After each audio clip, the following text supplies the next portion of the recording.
أقبلت مع النبي صلى الله عليه وسلم فسمع رجلا يقرأ قل هو الله أحد। আমি নবীজির সাথে এক জায়গায় রওনা করলাম, হঠাৎ নবীজি এক ব্যক্তিকে তেলাওয়াত করতে শুনলেন কুল হুয়াল্লাহু আহাদ। এক ব্যক্তি তেলাওয়াত করতেছে কুল হুয়াল্লাহু আহাদ, এই সূরাটা তেলাওয়াত করতে শুনলেন। নবীজি বললেন ওয়াজাবাত। রাসূলুল্লাহ সাল্লাল্লাহু আলাইহি সাল্লাম বললেন ওয়াজিব হয়ে গিয়েছে। সুবহানাল্লাহ। আবু হুরায়রা রাদিয়াল্লাহু তাআলা আনহু বলেন কুলতু মা ওয়াজাবাত ইয়া রাসূলুল্লাহ, ইয়া রাসূলুল্লাহ কি ওয়াজিব হয়েছে? কিছুই তো বুঝলাম না, আপনার কাছে বুঝতে চাই ওয়াজিব হয়েছে কি, ওয়াজিব হয়েছে বুঝলাম না। একজনের তেলাওয়াত শুনলেন, শোনার পর বললেন ওয়াজিব হয়ে গিয়েছে। আল্লাহ নবী বললেন যে কুল হুয়াল্লাহু আহাদ পড়লো, আর আমি যার তেলাওয়াতটা শুনলাম তার জন্য ওয়াজাবাতিল জান্নাত, জান্নাত ওয়াজিব হয়ে গেছে। কুল হু আল্লাহ শুধু পড়েন এমন না, বিশ্বাসও করবেন। বলেন কুল হু আল্লাহ কার পরিচয়? কুল হু আল্লাহ কার গুণাবলী বর্ণনা? এই বিশ্বাস নিয়ে পড়বেন। রাসূল বলেন তার জন্য জান্নাত ওয়াজিব হয়ে গেছে। তাহলে এক নাম্বার জানলাম কুল হু আল্লাহু আহাদ যে মহব্বত করে তাকে আল্লাহ মহব্বত করে। কুল হু আল্লাহু আহাদ যে পড়বে ইয়াকিনের সাথে, বিশ্বাসের সাথে, আর এটার উপর যে অটল থেকে মৃত্যুবরণ করবে তার জন্য জান্নাত ওয়াজিব। তিন নাম্বার একটা বর্ণনা শোনেন, কুল হু আল্লাহু আহাদ পাঠককে জান্নাতে নিয়ে যাবে। কুল হু আল্লাহু আহাদ এটার মহব্বত, মানে এটার আপনি ভালোবাসেন, এই ভালোবাসাটাই আপনাকে জান্নাতে নিয়ে যাবে। আনসারী সাহাবী, নবীজি সাল্লাল্লাহু আলাইহি সাল্লাম ইমাম বানায়া দিস। আনাস রাদিয়াল্লাহু তাআলা আনহুর বক্তব্য, তিনি বলেন কানা রাজুলুম মিনাল আনসার ইয়াউম্মুনা, এক আনসারী সাহাবী আমাদের ইমামতি করে। আনসারী সাহাবী ইমামতি যখন করে তিনি শুধু কুল হুয়াল্লাহু আহাদ এই সূরাটা বেশি পড়ে, অন্যান্য সূরা পড়ে, তবে এই সূরাটাও উনি প্রতি নামাজে পড়ে। তো আমাদের মধ্যে বিজ্ঞ জনেরা তাকে বললেন কিউ আপনি এত কুল হুয়াল্লাহ পড়েন কা, অন্য একটু সূরাও পড়েন মাঝে মাঝে, আপনি কুল হুয়াল্লাহ পড়েনি প্রত্যেক রাকাতে। তো তিনি জবাব দিলেন শোনো তোমরা, আমি এটা প্রতি নামাজে এটা করবই। ইন আহবাবতুম, তোমরা যদি পছন্দ করো তাও আমি এটা করব। ওয়া ইন কারিহতুম, যদি অপছন্দ করো তাহলে আমি ছাড়া অন্য কাউরে ইমাম বানাও, কিন্তু আমারে যতদিন ইমাম রাখবা আমি অন্যান্য সূরা তো পড়বো, কুল হুয়াল্লাহু আহাদ এটাও পড়বো। এখন তোমরা মন চাইলে আমারে রাখো ইমাম হিসেবে, নাহলে অন্য একজন ইমাম রাখো। তো সাহাবীগণ জবাব দিলেন না না না, আপনি তো আমাদের মাঝে অনেক সম্মানিত ব্যক্তি, আপনারে কিভাবে পাল্টাই আমরা। রাসূলুল্লাহ সাল্লাল্লাহু আলাইহি সাল্লামের কাছে এই ব্যাপারে অভিযোগ গেল, হুজুর তিনি তো এরকম করে। নবীজি ডাক দিলেন মা হামালাকা আলা লুজুমি হাদিহিস সূরা ফি কুল্লি রাকআ, প্রত্যেক নামাজে এই সূরাটা তুমি আবশ্যক করে নাও কেন? সাহাবী জবাব দিলেন ইন্নী উহিব্বু হাদিহিস সূরাতা ইয়া রাসূলুল্লাহ, হুজুর আমি এই সূরাটা ভালোবাসি। নবীজি বললেন হুব্বুকা ইয়াহা আদখালাকাল জান্নাহ, এই সূরার প্রতি তোমার যেই ভালোবাসা, এই ভালোবাসাই তোমাকে জান্নাতে প্রবেশ করায়া দিবে। এই সূরার প্রতি তোমার যেই ভালোবাসা, এই ভালোবাসা তোমাকে জান্নাতে প্রবেশ করায়া দিবে। তাহলে সূরা ইখলাস যে মহব্বত করবে আল্লাহ তাকে মহব্বত করবে। সূরা ইখলাস ইয়াকিনের সাথে বিশ্বাস করে যে পড়বে তার জন্য জান্নাত ওয়াজিব। সূরা ইখলাসের মহব্বত বান্দাকে জান্নাত পর্যন্ত পৌঁছায় দেয়। আল্লাহ আমল করার তৌফিক দান করেন। রাসূলুল্লাহ সাল্লাল্লাহু আলাইহি সাল্লামের সাহাবী নাম সাহাল ইবনে মুআজ। কি বললাম? সাহাল ইবনে মুআজ। এই সাহাল ইবনে মুআজ আল জুহানি রাদিয়াল্লাহু তাআলা আনহুর বর্ণনা, তিনি বলেন ক্বালা রাসূলুল্লাহ সাল্লাল্লাহু আলাইহি ওয়াসাল্লাম মান ক্বারাআ কুল হুয়াল্লাহু আহাদ হাত্তা ইয়াখতিমাহা 10 মাররাত, কোন ব্যক্তি যদি 10 বার কুল হুয়াল্লাহু আহাদ এই সূরাটা তেলাওয়াত করে বানাল্লাহু লাহু কসরান ফিল জান্নাহ, আল্লাহ তার জন্য জান্নাতে একটা প্রাসাদ নির্মাণ করে দেন। কি নির্মাণ করে দেন? প্রাসাদ। এই যে এটা বাড়ি করতেছে একজন সম্ভবত, এখন আপনাদের অনেকের মনে হইতেছে আর এটা যে কি করতেছে, আমার যদি হইতো। তো যেহেতু যাদের টাকা নাই নগদ 10 বার সূরা ইখলাস পড়ে, 10 বার এখানে হইতেছে না, 10 বার পড়ে নেন হবে। হযরত ওমর ইবনুল খাত্তাব যখন এই বর্ণনা শুনলেন, শোনার পর বললেন হুজুর আপনি কি বললেন, 10 বার সূরা ইখলাস পড়লে জান্নাতে প্রাসাদ? নবীজি বললেন হ্যাঁ। ওমর বললেন ইজান নাস্তাকসিরু, তাহলে তো হুজুর আরো বেশি পড়তে হবে, প্রাসাদ আরো বাড়াইতে হবে। নবীজি বললেন আল্লাহু আকসারু ওয়া আতিয়াবু, ওমর যত বেশি পড়বা আল্লাহ তত বেশি দিবেন। একটা মুরসাল বর্ণনা, মুরসাল এটা আপনারা বুঝবেন না, এটা হাদিস শাস্ত্রের একটা পরিভাষা মুরসাল, বাকি এটা মুরসালুন জাইয়িদ, খুব ভালো মুরসাল। এই মুরসাল বর্ণনার বর্ণনাকারী সাঈদ ইবনুল মুসাইয়্যিব রাহিমাহুল্লাহ তিনি বলেন قال رسول الله صلى الله عليه وسلم من قرأ قل هو الله أحد 10 مرات بنى الله له قصرا في الجنة। কোন ব্যক্তি যদি 10 বার সূরা ইখলাস পাঠ করে তার জন্য জান্নাতে আল্লাহ একটা প্রাসাদ নির্মাণ করে দেয়। ওয়া মান ক্বারাআহা 20 মাররাতান বানাল্লাহু লাহু কসরাইনি ফিল জান্নাহ। কোন ব্যক্তি যদি 20 বার সূরা ইখলাস তেলাওয়াত করে আল্লাহ তার জন্য জান্নাতে 2টা প্রাসাদ নির্মাণ করে দেয়। ওয়া মান ক্বারাআহা 30 মাররাতান, কোন ব্যক্তি যদি 30 বার কুল হুয়াল্লাহু আহাদ পড়ে বানাল্লাহু লাহু সালাসাতা কুসুরিন ফিল জান্নাহ, আল্লাহ তার জন্য জান্নাতের মধ্যে 3টা প্রাসাদ নির্মাণ করে দেয়।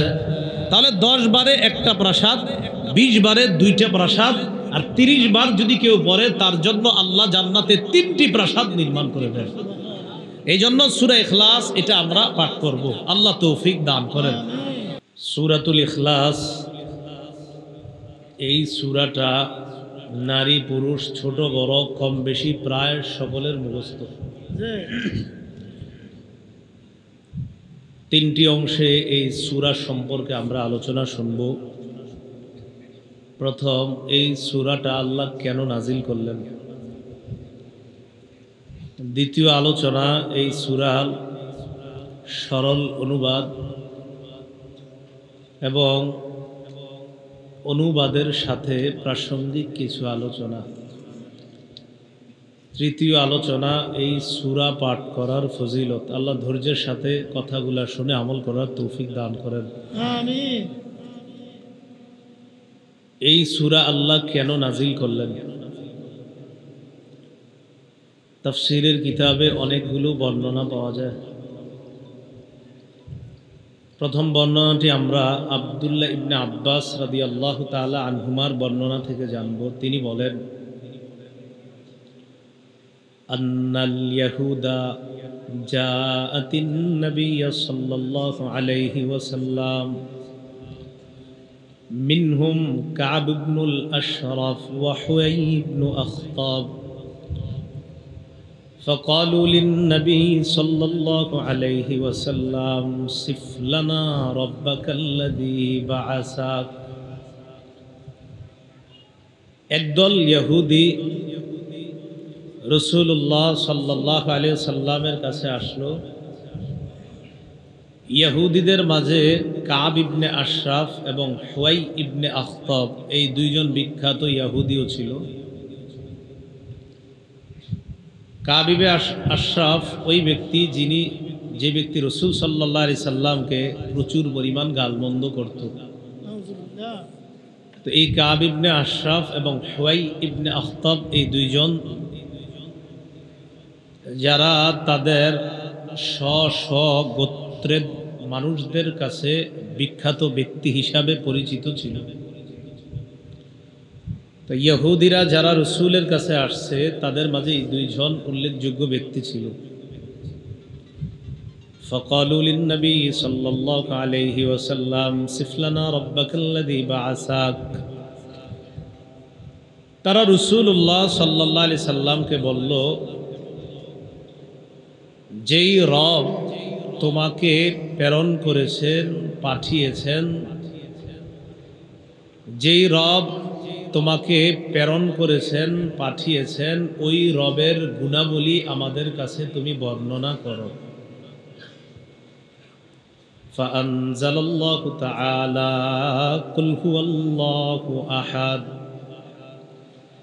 ইহুদিরা রাসূল সাল্লাল্লাহু আলাইহি সাল্লামের কাছে আল্লাহর গুণাবলী সম্পর্কে যখন জানতে চেয়েছে, আল্লাহ সূরা ইখলাস নাজিল করে নিজের গুণাবলী সম্পর্কে তাদেরকে জানিয়ে দিলেন। সুবহানাল্লাহ। এটা একটা বর্ণনা। দ্বিতীয় বর্ণনা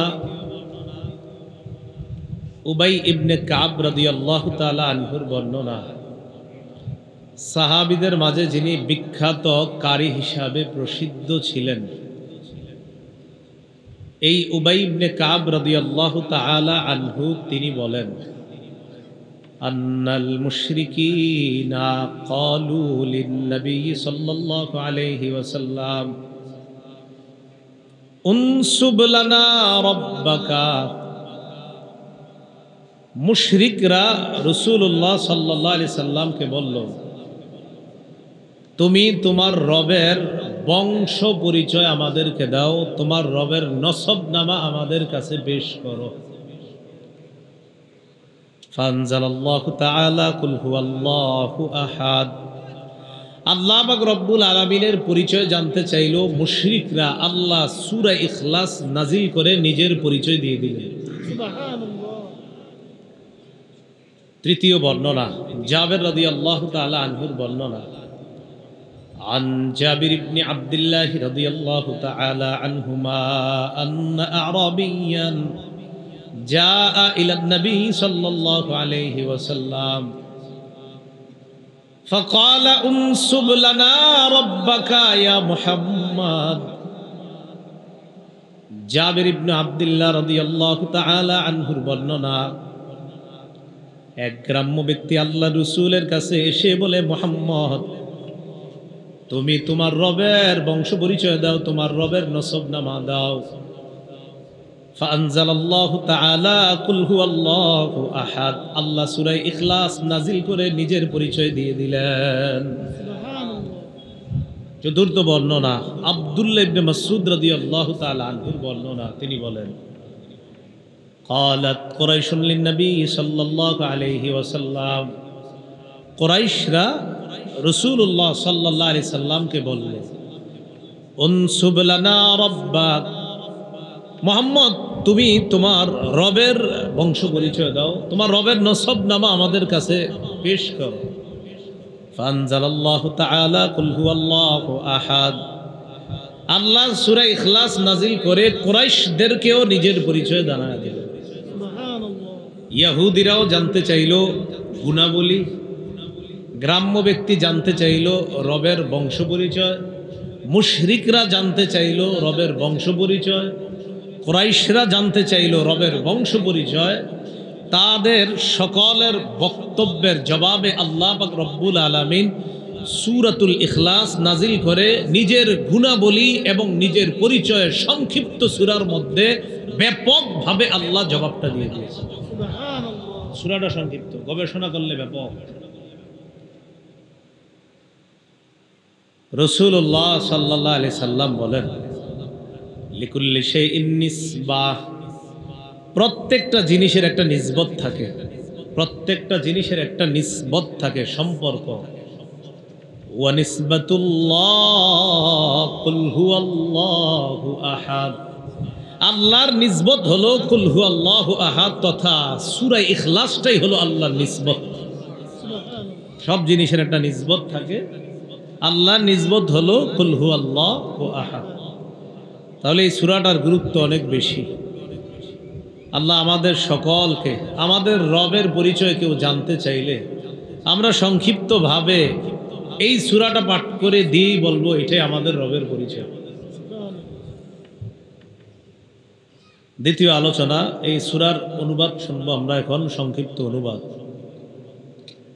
আল্লাহ পাক রব্বুল আলামিন তাদেরকে জানিয়ে দিলেন, কুল, নবী আপনি বলেন, হুয়াল্লাহ, তিনি আল্লাহ, আহাদ, তিনি একক অদ্বিতীয়, আল্লাহুস সামাদ, আল্লাহ অমুখাপেক্ষী, কারো মুখাপেক্ষী নন তিনি। অমুখাপেক্ষী কাকে বলে আল্লাহ পরে নিজেই ব্যাখ্যা দিচ্ছেন, লাম ইয়ালিদ ওয়া লাম ইউলাদ, যিনি কাউকে জন্ম দেন না, যিনি কারো থেকে জন্ম নেন না। জন্মগ্রহণ করলে মৃত্যুবরণ করা লাগে, জন্মগ্রহণ করলে মৃত্যুবরণ করা লাগে। এজন্য সারা জীবন মনে রাখবেন, লাইসা শাইউন ইউলাদু ইল্লা সায়ামুত ওয়া লাইসা শাইউন ইয়ামুতু ইল্লা সাইওয়ারিস। একটা মূলনীতি মনে রাখবেন, জন্ম মানেই মৃত্যু, আর মৃত্যু মানেই অন্য কাউকে উত্তরাধিকার বানানো। জন্মগ্রহণ করা মানেই মৃত্যুবরণ করতে হবে, আর মৃত্যুবরণ করার পর অন্য কাউকে তার উত্তরাধিকার বানাইতে হবে। এই মূল নীতি যখন আমাদের মনে থাকবে, তখন সাথে সাথে বলতে পারবো ইন্নাল্লাহ আযজা ওয়া জাল্লা ইয়ামুত ওয়া লা ইউয়াররিসু। আমরা মূলনীতি শিখলাম, জন্মগ্রহণ করা মানে মৃত্যুবরণ করা, আর মৃত্যুবরণ করা মানে উত্তরাধিকার বানানো। আল্লাহ কখনো মৃত্যুবরণ করবেন না, আর কাউকে আল্লাহ উত্তরাধিকারও বানান না। সুতরাং এজন্যই তিনি আল্লাহ, তিনি রব, তিনি আগেও ছিলেন, এখনো আছে, ভবিষ্যতে থাকবে, তার কখনো মরণ হবে না। বলেন তো, যিনি জন্ম নেন তিনি কি করেন? মৃত্যুবরণ করেন। অথবা আল্লাহ তো জন্ম নেন, কারণ আল্লাহ তো মৃত্যুবরণ করেন না, তাই আল্লাহ জন্ম নেন না। তো আল্লাহ বললেন লাম ইয়ালিদ ওয়া লাম ইউলাদ, যিনি জন্ম দেন না, কারো থেকে জন্ম নেন না। ওয়া লাম ইয়াকুল লাহু কুফুয়ান আহাদ, তার সমকক্ষ কেউ নাই। তাহলে বলেন তো, আল্লাহ কাউকে জন্ম দেন না, কারো থেকে জন্ম নেন?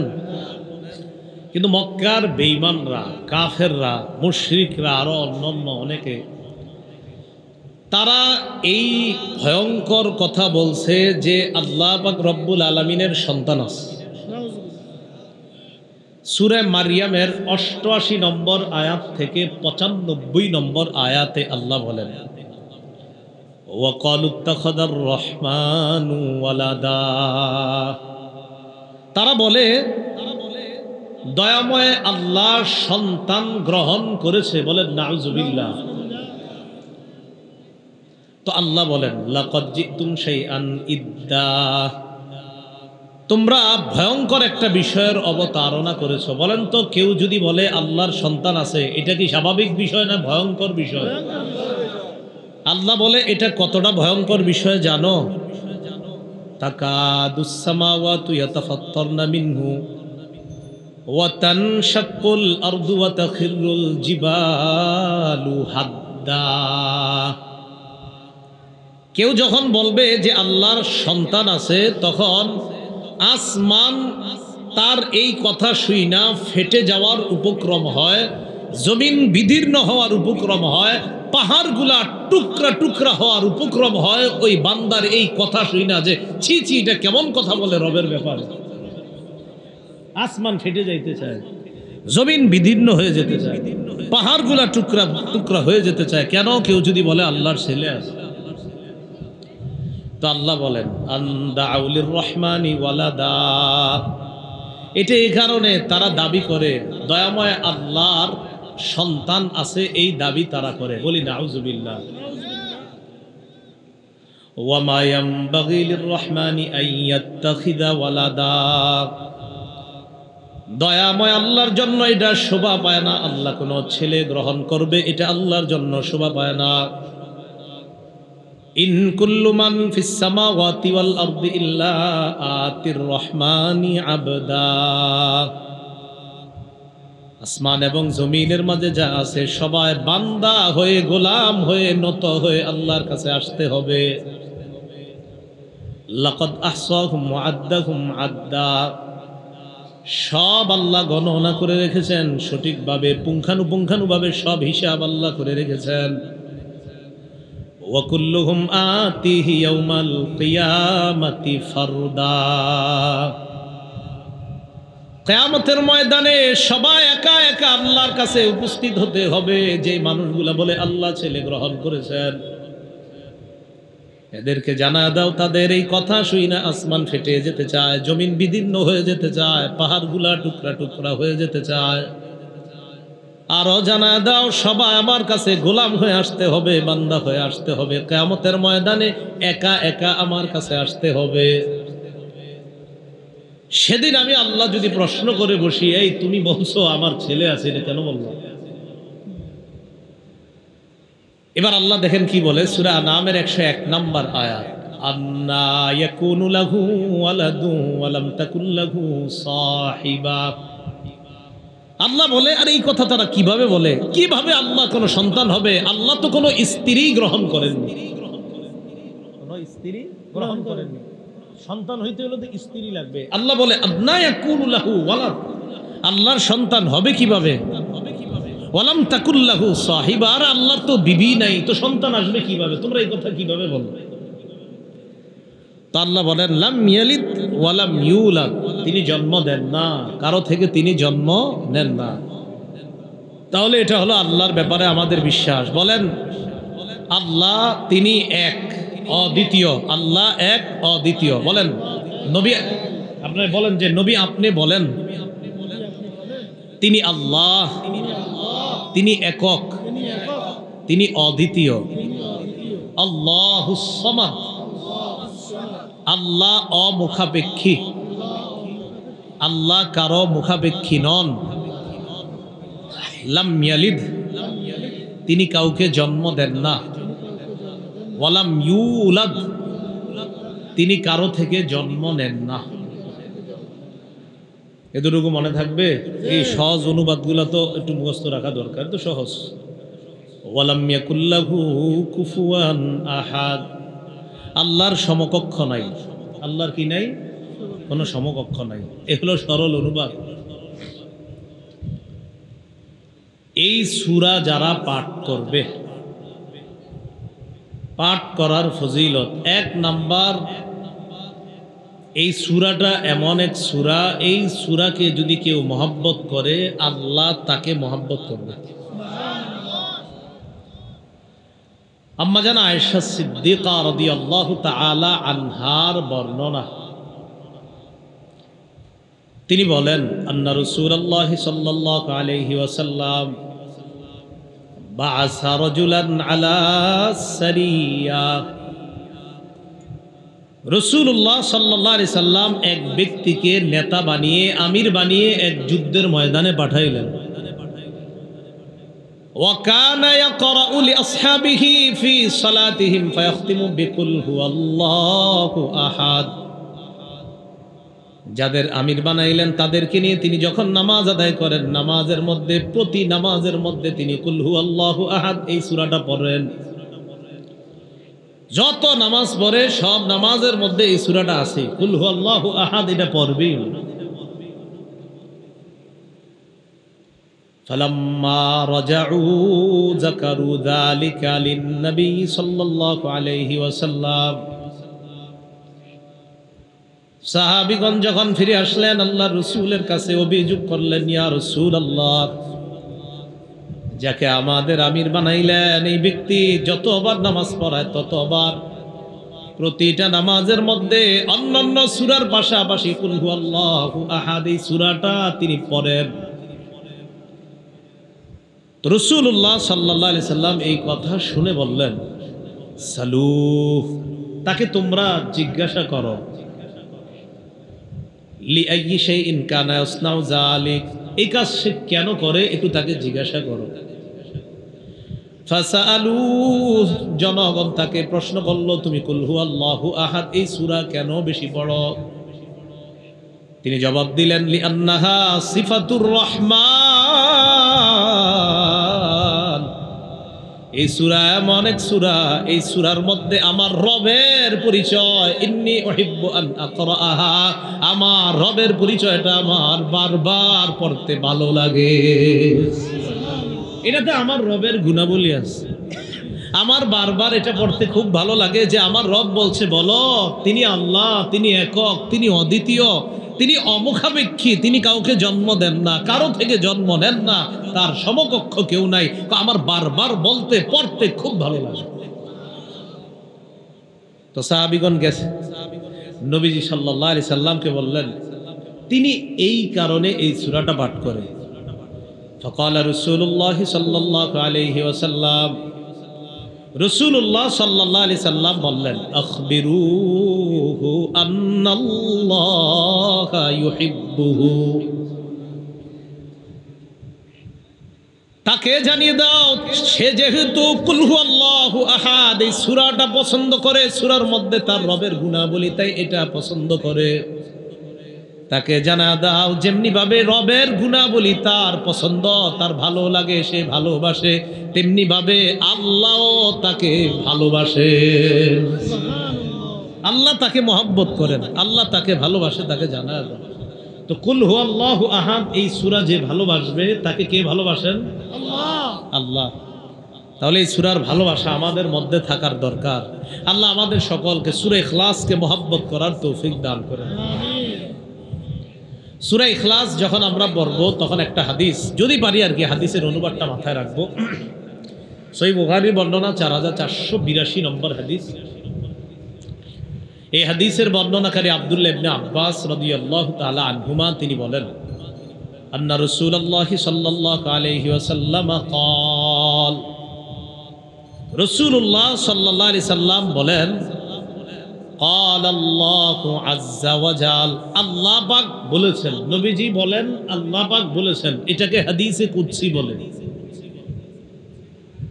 তো আল্লাহ বলেন, কাযযাবানি ইবনু আদম ওয়া লাম ইয়াকুন লাহু যালিক।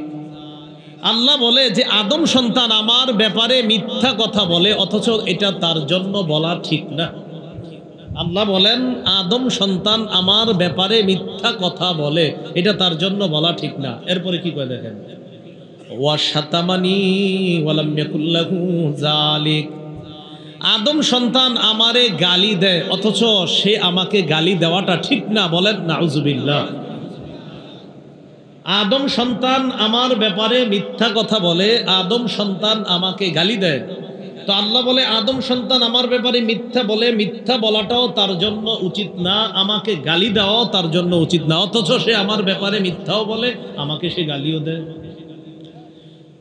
এখন প্রশ্ন হলো, কিভাবে আল্লাহর ব্যাপারে আদম সন্তান মিথ্যা বলে আর কিভাবে গালি দেয়? আল্লাহ নিজে বলছেন, আম্মা তাকযিবুহু ইয়া,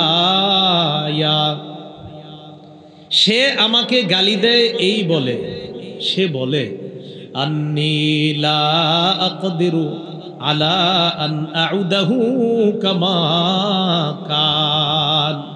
সে যেমন আছে, এই যে আমরা দুনিয়াতে যেমন আছি, সে গালি দিয়ে বলে আমি আল্লাহ নাকি তাকে এইভাবে আবার কিয়ামতের ময়দানে সৃষ্টি করতে পারবো না। সে আমার ব্যাপারে এই মিথ্যা কথা বলে। আদম সন্তান কিভাবে মিথ্যা বলে? সে বলে আমি নাকি, সে বর্তমানে যেমন আছে আমি নাকি তাকে এমন এইভাবে আবার নাকি কিয়ামতের ময়দানে আমি তাকে বানাতে পারবো না, এটা সে আমার ব্যাপারে মিথ্যা বলে। আল্লাহ আমাদেরকে বর্তমানে এই মাঠে আমরা যেভাবে বসে আছি এইভাবে বানাইতে সক্ষম কে? আবার অন্য হাদিস, এই হাদিসে না, এটা সহিহ বুখারীর 4482 নম্বর হাদিস। অন্য বর্ণনায়, বুখারীর অন্য বর্ণনায় আল্লাহ বলেন, ওয়ালাইসা আউয়ালুল খালকি বিআহওয়ানা আলাইয়া, অথচ তারে যে আমি প্রথম বানাইছি, এই প্রথম বানানোটা দ্বিতীয়বারের চেয়ে সহজ ছিল না। আরে বলেন, প্রথম কোনো জিনিস বানানো আর পরে আবার এটার মতো বানানো, তাহলে দ্বিতীয়টা বানানো অবশ্যই সহজ, প্রথমটা বানানো কঠিন। আল্লাহ বলে প্রথম তাকে আমি বানাইলাম, এটা তো দ্বিতীয়বারের চেয়ে কঠিন ছিল না, সহজ ছিল না। প্রথমবারেরটা কঠিন হয়, দ্বিতীয়বারেরটা আরো সহজ হয়। যেই আল্লাহ আমি তোমারে প্রথমবার বানাইলাম, তো দ্বিতীয়বার বানানো তো আমার কাছে কোনো ব্যাপার না। আদম সন্তান আমার ব্যাপারে মিথ্যা কথা বলে, আমি নাকি তাকে যেইভাবে আছে এইভাবে বানাতে পারবো না। আল্লাহ বলে বানাতে পারবো অবশ্যই। কেমন বলেন তো? আমাদের পৃথিবীতে 7 জন 8 জন 10 জনের চেহারা যদিও মিলে যায়, আমাদের কি মিলবে না? আঙ্গুলের ছাপ মিলবে না।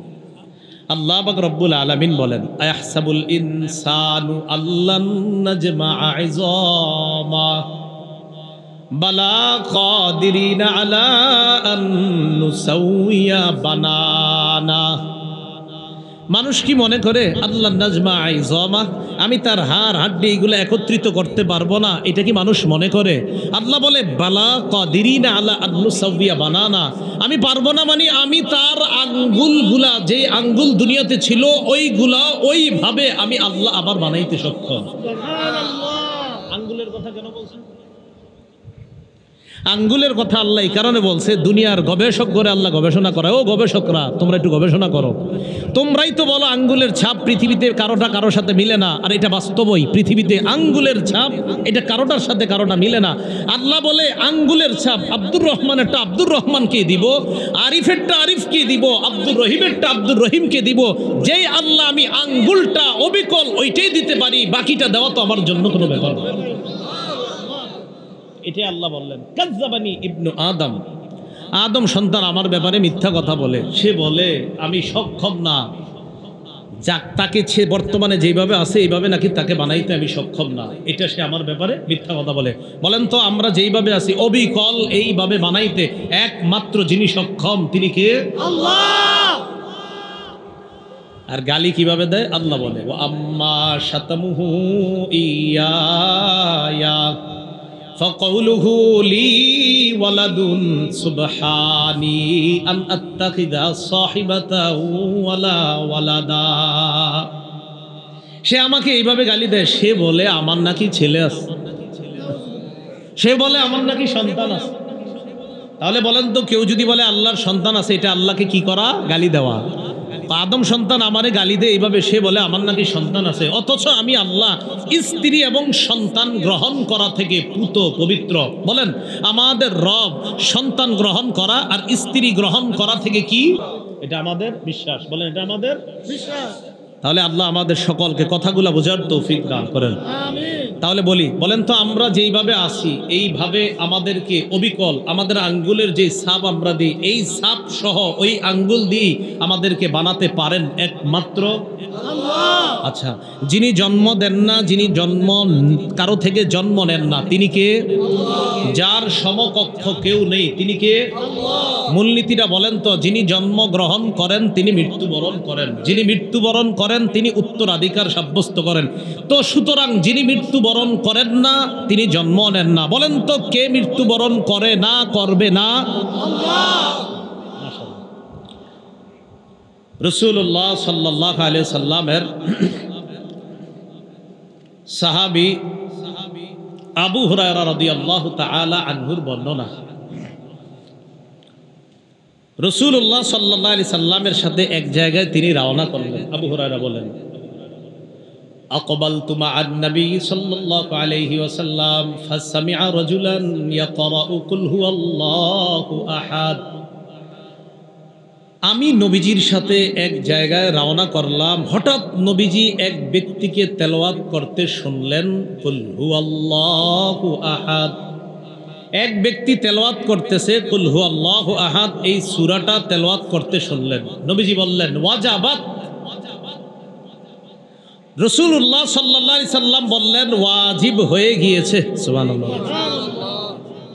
আবু হুরায়রা রাদিয়াল্লাহু তাআলা আনহু বলেন কুলতু মা ওয়াজাবাত ইয়া রাসূলুল্লাহ, ইয়া রাসূলুল্লাহ কি ওয়াজিব হয়েছে? কিছুই তো বুঝলাম না, আপনার কাছে বুঝতে চাই ওয়াজিব হয়েছে কি, ওয়াজিব হয়েছে বুঝলাম না। একজনের তেলাওয়াত শুনলেন, শোনার পর বললেন ওয়াজিব হয়ে গিয়েছে। আল্লাহ নবী বললেন যে কুল হুয়াল্লাহু আহাদ পড়লো, আর আমি যার তেলাওয়াতটা শুনলাম তার জন্য ওয়াজাবাতিল জান্নাত, জান্নাত ওয়াজিব হয়ে গেছে। কুল হুয়াল্লাহ শুধু পড়েন এমন না, বিশ্বাসও করবেন। বলেন কুল হুয়াল্লাহ কার পরিচয়? কুল হুয়াল্লাহ কার গুণাবলী বর্ণনা? এই বিশ্বাস নিয়ে পড়বেন। রাসূল বলেন তার জন্য জান্নাত ওয়াজিব হয়ে গেছে। তাহলে এক নাম্বার জানলাম কুল হুয়াল্লাহু আহাদ যে মহব্বত করে তাকে আল্লাহ মহব্বত করে। কুল হুয়াল্লাহু আহাদ যে পড়বে ইয়াকিনের সাথে, বিশ্বাসের সাথে, আর এটার উপর যে অটল থেকে মৃত্যুবরণ করবে তার জন্য জান্নাত ওয়াজিব। 3 নাম্বার একটা বর্ণনা শুনেন, কুল হুয়াল্লাহু আহাদ পাঠককে জান্নাতে নিয়ে যাবে। কুল হুয়াল্লাহু আহাদ এটার মহব্বত মানে এটার আপনি ভালোবাসেন, এই ভালোবাসাটাই আপনাকে জান্নাতে নিয়ে যাবে। আনসারী সাহাবী, নবীজি সাল্লাল্লাহু আলাইহি সাল্লাম ইমাম বানায়া দিস। আনাস রাদিয়াল্লাহু তাআলা আনহুর বক্তব্য, তিনি বলেন কানা রাজুলুম মিনাল আনসার ইয়াউম্মুনা, এক আনসারী সাহাবী আমাদের ইমামতি করে। আনসারী সাহাবী ইমামতি যখন করে তিনি শুধু কুল হুয়াল্লাহু আহাদ এই সূরাটা বেশি পড়ে, অন্যান্য সূরা পড়ে, তবে এই সূরাটাও উনি প্রতি নামাজে পড়ে। তো আমাদের মধ্যে বিজ্ঞ জনেরা তাকে বললেন কি আপনি এত কুল হুয়াল্লাহ পড়েন কা, অন্য একটু সূরাও পড়েন মাঝে মাঝে, কুল হুয়াল্লাহ পড়েনি প্রত্যেক রাকাতে। তো তিনি জবাব দিলেন শোনো তোমরা, আমি এটা প্রতি নামাজে এটা করবই। ইন আহবাবতুম, তোমরা যদি পছন্দ করো তাও আমি এটা করব। ওয়া ইন কারিহতুম, যদি অপছন্দ করো তাহলে আমি ছাড়া অন্য কাউরে ইমাম বানাও, কিন্তু আমারে যতদিন ইমাম রাখবা আমি অন্যান্য সূরা তো পড়বো, কুল হুয়াল্লাহু আহাদ এটাও পড়বো। এখন তোমরা মন চাইলে আমারে রাখো ইমাম হিসেবে, নাহলে অন্য একজন ইমাম রাখো। তো সাহাবীগণ জবাব দিলেন, না না না, আপনি তো আমাদের মাঝে অনেক সম্মানিত ব্যক্তি, আপনারে কিভাবে পাল্টাই আমরা।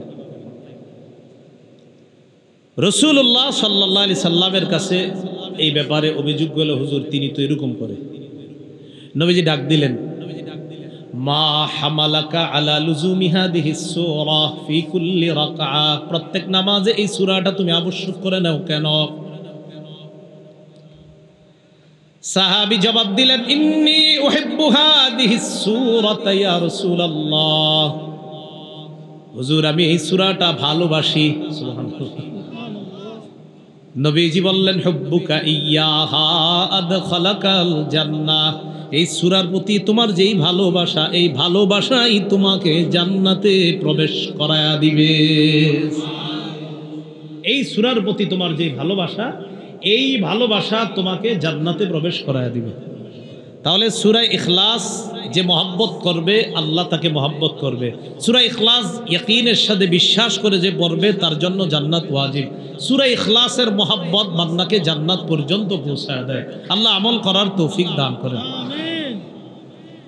রাসূলুল্লাহ সাল্লাল্লাহু আলাইহি সাল্লামের সাহাবী নাম সাহাল ইবনে মুআজ।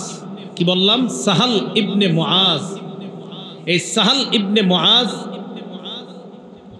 আল জুহানি রাদিয়াল্লাহু তাআলা আনহুর বর্ণনা, তিনি বলেন, ক্বালা রাসূলুল্লাহ সাল্লাল্লাহু আলাইহি ওয়াসাল্লাম মান ক্বারাআ কুল হুয়াল্লাহু আহাদ হাত্তা ইয়াখতিমাহা 10 মাররাত, কোন ব্যক্তি যদি 10 বার কুল হুয়াল্লাহু আহাদ এই সূরাটা তেলাওয়াত করে, বানাল্লাহু লাহু কসরান ফিল জান্নাহ, আল্লাহ তার জন্য জান্নাতে একটা প্রাসাদ নির্মাণ করে দেন। সুবহানাল্লাহ।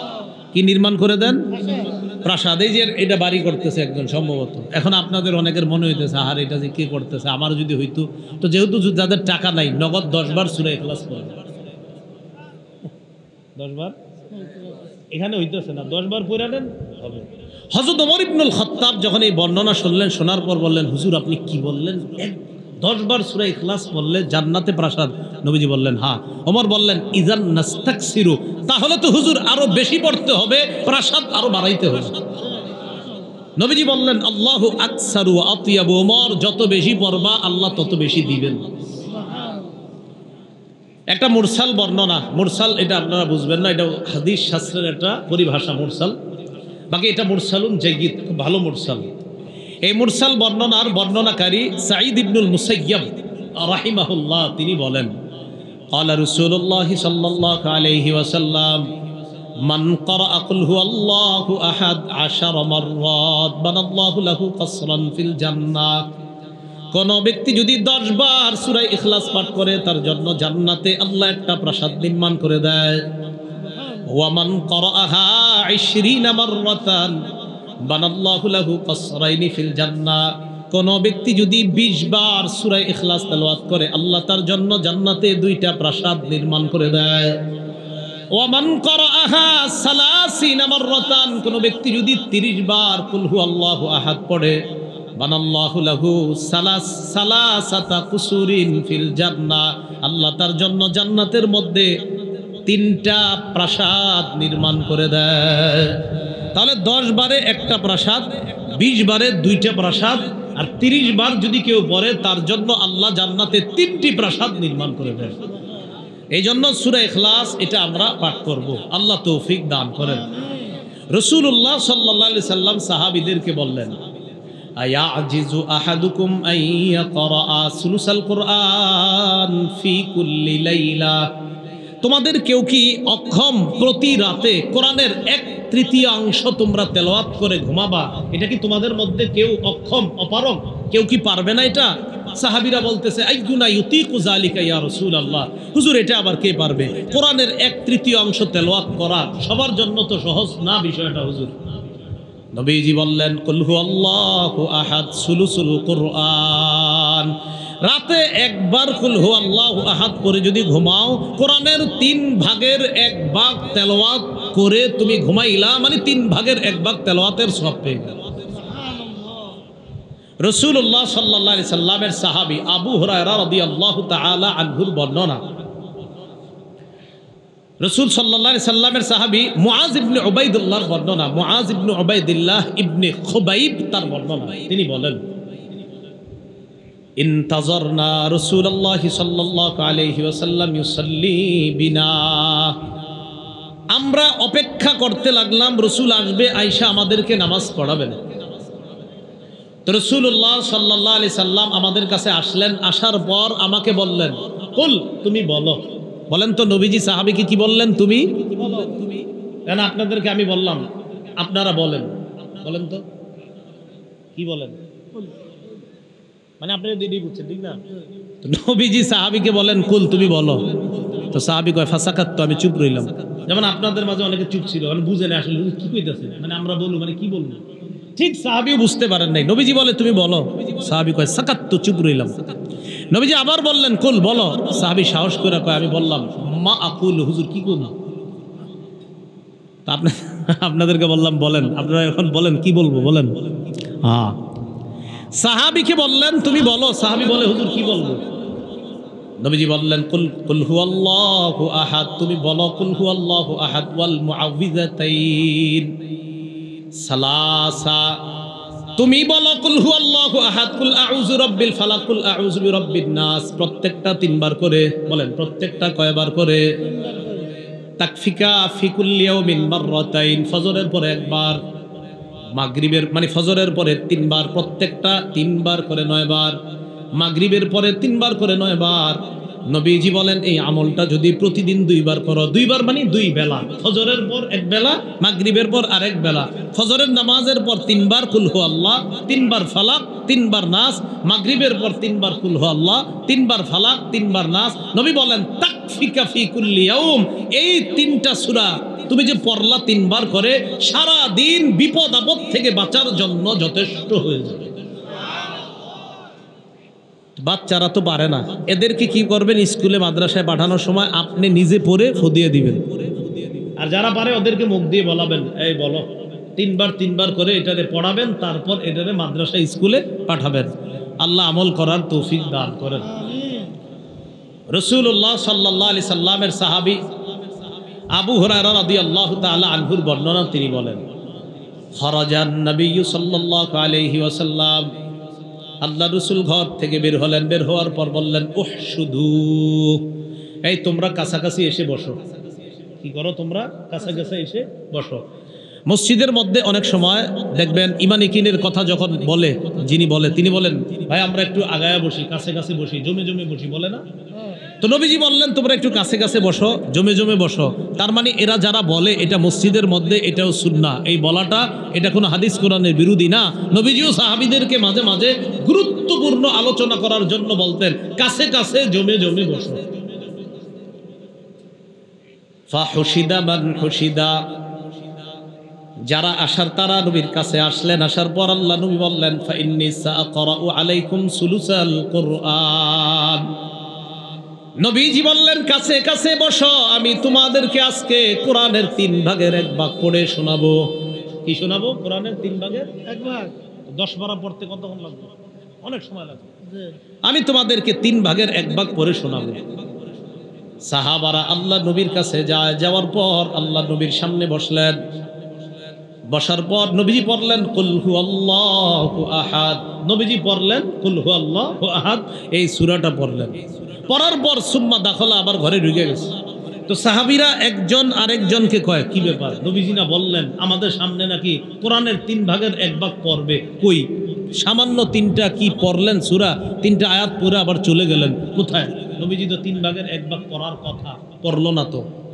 কয় মনে হয় আসমান থেকে কোনো কিছু আসবে, তারপর হয়তো জানাবে আমাদেরকে। এটা সাহাবীরা একজন আরেকজনকে কয় ইন্নী লা আরাহা খাবরাম মিনাস সামাই জাআ, যে মনে হচ্ছে আসমানের কোনো সংবাদ আসবে, তারপর জানাবে।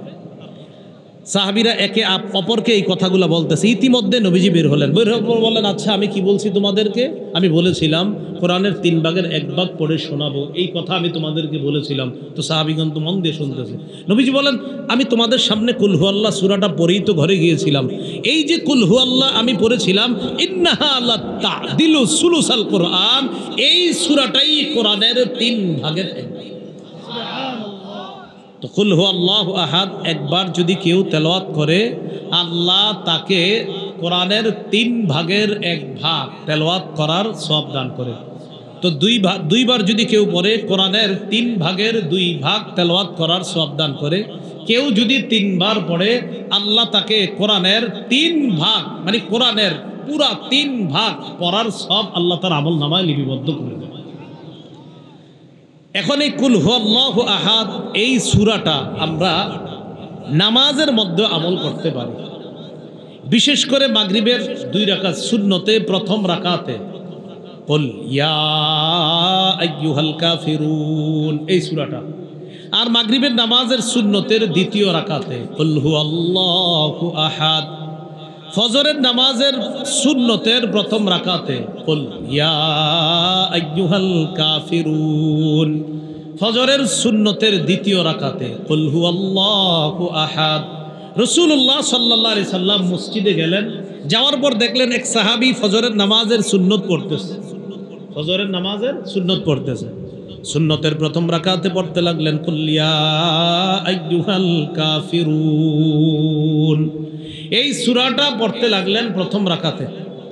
তো যখন প্রথম রাকাতে এই সূরাটা পড়তে লাগলেন, নবীজি তার পাশ দিয়ে গেলেন, যাওয়ার পর রাসূলুল্লাহ সাল্লাল্লাহু আলাইহি সাল্লাম তার পাশ দিয়ে গেলেন। আর যখন শুনলেন যে এই ব্যক্তি কুল ইয়া আইয়ুহাল কাফিরুন এটা পড়তেছে, তো রাসূলুল্লাহ সাল্লাল্লাহু আলাইহি সাল্লাম বললেন, এই ব্যক্তি আল্লাহর একত্ববাদ স্বীকার করে নিয়েছে, আল্লাহ ছাড়া অন্য যারা আছে তথা শিরক থেকে নিজেকে বাঁচিয়ে নিয়েছে। কোন সূরা পড়ছে? এরপর আবার যাইতেছে, দেখে 2য় রাকাতে পড়ে কুল হু আল্লাহু আহাদ এই সূরাটা। নবীজি বললেন, হাদা রাজুলুন ক্বাদ আরাফা রাব্বাহ, মাশাআল্লাহ এই ব্যক্তি এমন এক সূরা পড়ছে যেই সূরা পড়ার কারণে, পড়ার মাধ্যমে বোঝা যায় এই ব্যক্তি তার রবকে চিনতে পারছে। তাহলে ফজরের নামাজের সুন্নতে প্রথম রাকাতে কুল ইয়া আইয়ুহাল কাফিরুন, আর 2য় রাকাতে কুল হু আল্লাহু আহাদ, আর মাগরিবের সুন্নতের প্রথম রাকাতে কুল ইয়া আইয়ুহাল কাফিরুন, আর 2য় রাকাতে কুল হু আল্লাহু আহাদ, এই আমলটা করা। তাহলে সূরা ইখলাসের এই আমলটা আমরা সবাই করব তো ইনশাআল্লাহ। সূরা ইখলাসের যে কথাগুলা বলা হলো, আমরা যারা পারি 3 বার প্রতি রাতে ঘুমের সময় পড়ব, আর যারা পারি ইনশাল্লাহ আমরা 10 বার যদি পড়ি তাহলে জান্নাতে একটা প্রাসাদ নির্মাণ করবে, যেটা আমরা জানতে পারলাম। তো এই আমলগুলা ইনশাআল্লাহ আমরা করার চেষ্টা করব, আল্লাহ তৌফিক দান করেন। আল্লাহ পাক রব্বুল আলামিন আমাদের সকলকে একত্ববাদের স্বীকার করে, আল্লাহর একত্ববাদের স্বীকার, এই একত্ববাদের বিশ্বাস নিয়ে আল্লাহর পরিচয় নিয়ে যেন আমরা কবরে যাইতে পারি, আল্লাহ তৌফিক দান করেন। আমিন। ওয়া আখিরু দাওয়ানা আনিল হামদুলিল্লাহি রাব্বিল আলামিন।